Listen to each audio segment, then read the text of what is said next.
And how you doing, everybody? Today, you may be able to see we're doing what everybody loves to do, interactive physics labs. This lab is 3 parts. This is just going to be a quick, hopefully 5 to 10 minute tutorial on how to go through all 3 parts. Now, I'm not going to read directions. You can do that. This is just to go over, again, how to figure some of this stuff out. Now, if you have the ability, I do recommend printing it out. It is a little bit easier. Otherwise, it's going to be a little bit of a pain to go back and forth between the two pages.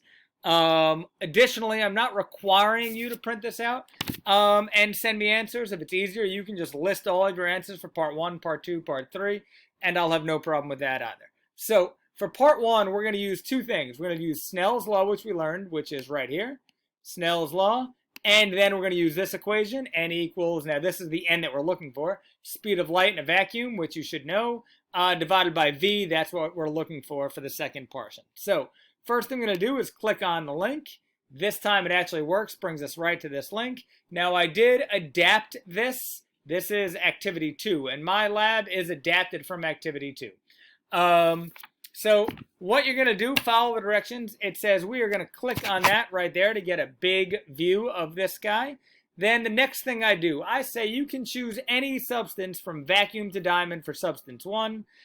You cannot click unknown 1, 2, or random for substance 1. Substance 2 is what we're doing, unknown 1 and unknown 2.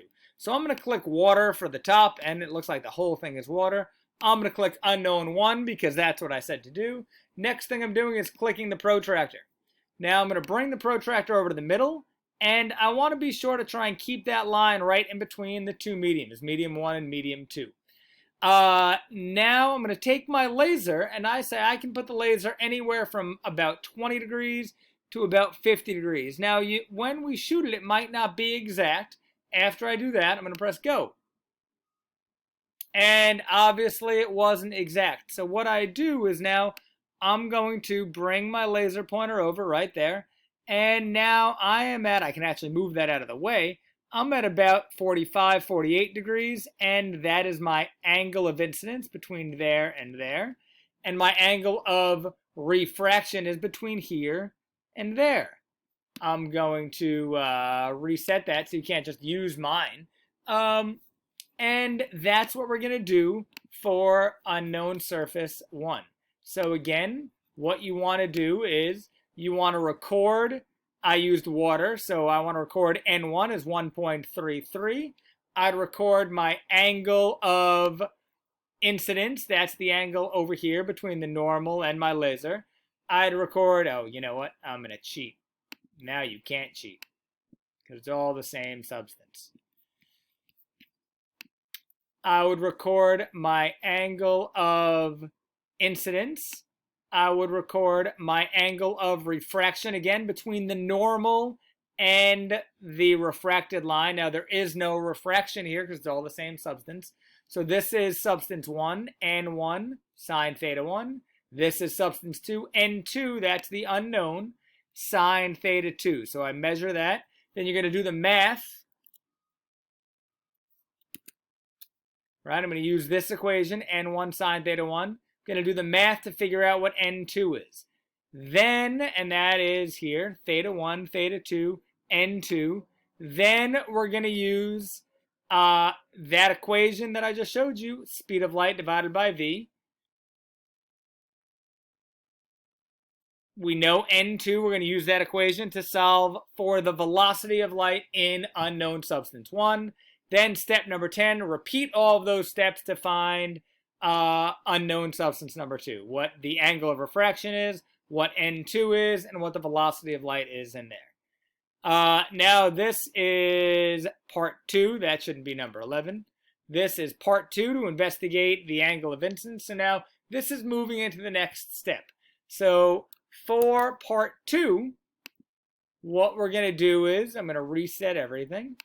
What part 2 says is it wants substance 1 to be air, substance 2 to be water, bring the laser underneath, and then show the protractor. So now it's going to go from a different strategy. Sorry, I want to go back to trial number 1.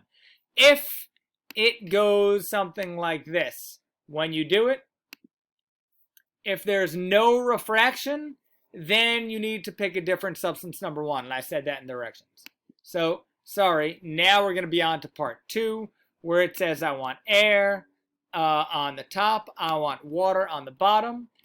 I go down here, and as you can see, I gave you this this data table. Again, you don't need to use my data table. You can just collect data on the on another sheet of paper. But what we're going to do is we're going to increase the angle of incidence from 20 degrees all the way to 80 degrees. So we're going to start at 20 and then at 30 and then at 40. So I'll just give an example. Then I'm going to say go. And again, I may have to change a little bit. So that's at like 42. That's okay. Just say 42. And now remember, this is my angle of incidence. This is my angle of refraction. So on the data table or on a separate sheet of paper, the angle of refraction, I gave the angle of incidence, and then the angle of reflection. Now we should know angle in equals angle out. Look, that's pretty good. 42, 42, that's perfect.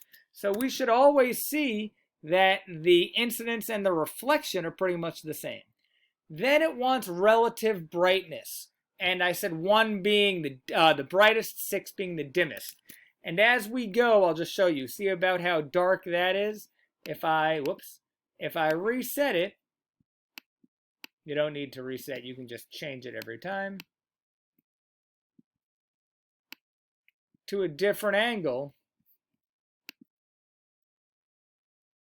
See how dim? I can get rid of that. See how dim that is? That's super dim. And then as it gets further and further, that reflected line will get darker and darker. So that's all it's talking about with this relative brightness of the reflected ray and the refracted ray. Then there are a couple of easy questions, and then it starts talking about this thing that's total internal reflection. Now, I'm not going to talk to you about that. I want to see what you get out of this. Total internal reflection is a kind of cool thing that we'll talk about in a day or two. The last part is the critical angle, which is related to total internal reflection. So this wants you to pick the incident medium and the refractive medium.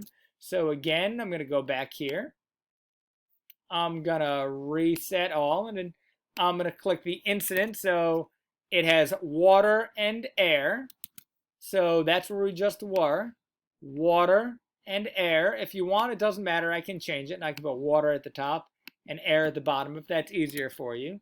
And we're looking for the critical angle. And that is really what we just kind of found out. The critical angle, show protractor, and this is going to be past the critical angle, but this is kind of what you're going to be looking for.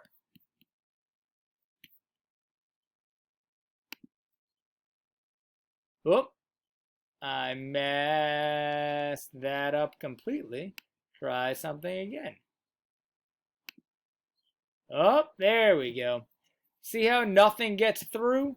Now you're looking for the smallest angle for nothing to get through. That would be called our critical angle. So I guess I lied, and I did tell you what that critical angle is. So you're looking for those critical angles following directions. Now remember, incident is incoming. Refractive medium would be the secondary medium. It doesn't matter if you flip them on the top or the bottom.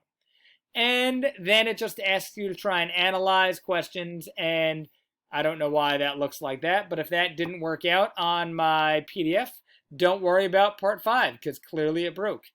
Anyhow, hopefully this quick little tutorial, I said under 10 minutes, this is under 10 minutes, will help you get through this lab. And again, just follow the directions, email with any questions.